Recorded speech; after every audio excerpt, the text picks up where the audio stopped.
Hey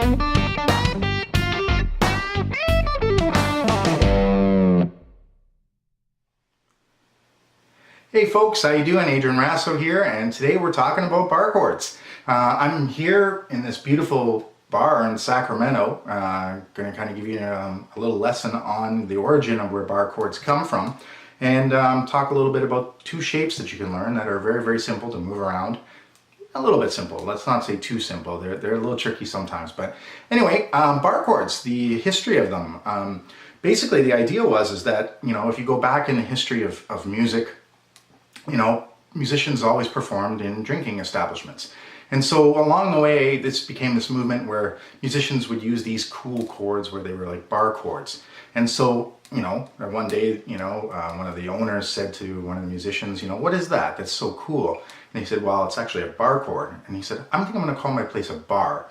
And that's kind of where the whole history of the bar came from. In the UK, same kind of thing happened. If you performed a song and they liked it, the owners there would say, wow, that's really cool, you guys are great performers. And the band would say, we're publishing, this. And they would say, I think I'm going to call my place a pub. And, that was like kind of where, again, it gives you just a little bit of history of where this came from. Prohibition in the United States was basically 1920 to 1933. And during that time, US musicians came to Canada. They had no chance to perform in the places there, so they came to Canada by the thousands and performed here. And for those years they made a good living.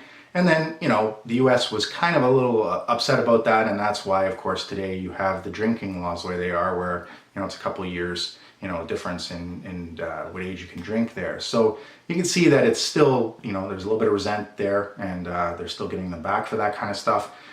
They get us and all the other musicians in the world back as well by being able to say, you have to have these crazy visas to come and perform in the U.S. Again, totally different world. We won't get into that right now, But what we will do is start to talk about these chords. All right, so what we're going to do is we're going to look at the shape that we're going to do here is going to be an E chord. And what we're going to do is we're going to basically play that open position E chord. Sounds nice. What we're going to do then is change fingerings on this. We're going to go third finger, pinky, and middle finger for this. And that's going to turn into still an E chord. Just a little different fingering. That's the whole premise of this bar chord. All we do is we slide this one up, all right? That becomes, basically moving all the way up, and your first finger goes across the first fret. That turns into an F, and of course you can see this on the chord charts just over here, all right? So that turns into an F. The good news is once you know one, you know them all. They just move all the way up. You're gonna go F, F sharp, G, G sharp, A sharp, B, C, C sharp, D, and E, all right? In the notation, you're going to notice that sometimes it says sharp, sometimes it says flat. Of course, it's not, theoretically sound to have different things, different ways, but I've never played in a band where someone said to me, play a G flat, so I usually notate it as an F sharp regardless. I just put them into common ways that you might see them so that you can work on them. Of course, do know that the F sharp is a G flat. They're the same things. It's tomato, tomato, call it what you want, it's the same chord.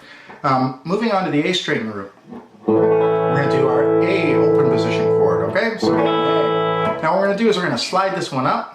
First finger goes across the first fret, and an A sharp. Then it just moves all the way up on the A string root. B, C, C sharp, D, D sharp, E. Now here, what I'm going to do is I'm going to put my third finger and bar across, because this fret's getting a little small. It's a little harder for me to get in there. So this is going to be E, F, F sharp, G, G sharp, and A. So that gives me all the shapes that I need to basically run across there. Clarity is extremely important. Really focus on that. If you're playing a G chord, make sure every note sounds great. Okay, that's really, really, really important. When you're playing a C chord, when you bar this one, some players have a hard time getting the high E string to ring out. So focus on that. And of course, the other thing too is if you do the bar this way, where you're going to put your third finger across these three strings, that string is usually omitted, and so you only pick across the 5 strings that way. All right. So what we're going to do now is I'm going to demonstrate a little exercise, basically the circle of fourths that I like to use, and I'm going to run up against basically 2 roots, get you to do some transitions on this. They're pretty straightforward. You can see that I'm letting myself basically use only up to the 7th fret for this, and that helps me really establish where the bass notes are on the instrument, all right? So let's try it out and see how we do. It goes like this.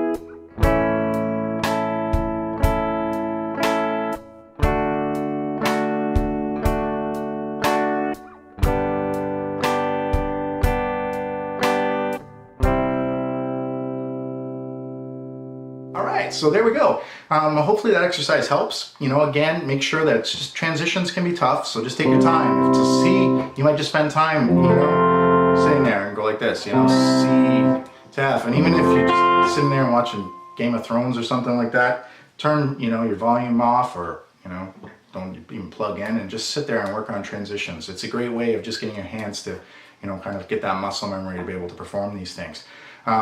Next time we're going to talk about the minor shapes that we've got to learn, okay? And again, keep focusing on those open position chords, because eventually we're going to combine them. You know, there's lots of great music that's made with both of these things, and combinations of them can make it much more efficient to play. Having said that, there's some people who just like the open position chords, and there's nothing wrong with playing that.